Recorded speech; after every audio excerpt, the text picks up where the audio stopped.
नमो नमः मित्राणि। अस्माकं देशः, अस्माकं प्रियं राष्ट्रं भारतम्। सम्पूर्णे विश्वे भारतं विविधतायाम् एकतायाः प्रतीकम् अस्ति। भारतं विविधानां संस्कृतीनां, जातीनां, मतानाम्, उपासनापद्धतीनां च भूमिः वर्तते।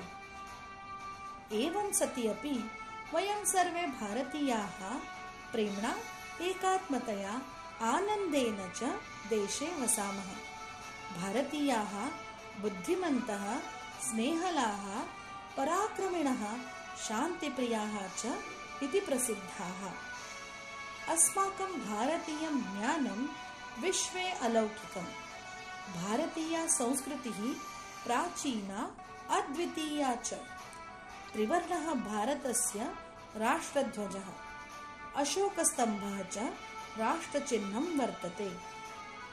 वन्दे मातरम् इति घोषमन्त्रेण वयं देशं मातृरूपेण पूजयामः। निसर्गस्य अपि विविधानि रूपाणि भारतभूमिं सुशोभयन्ति। जैवविविधतायां समृद्धस्य अस्माकं देशस्य राष्ट्रियः प्राणी व्याघ्रः, राष्ट्रियः पक्षी मयूरः च। रुचिप्रियाणां भारतीयानां राष्ट्रियं फलम् आम्रम्। विविधभाषाणां जननी संस्कृतं, भारतस्य मूलभाषा।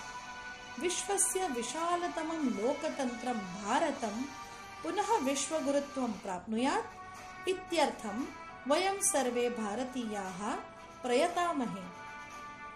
दुर्लभं भारते जन्म इति वाक्यं स्वाभिमानपूर्वकं वदामः। जयतु संस्कृतं, जयतु भारतम्। धन्यवादः।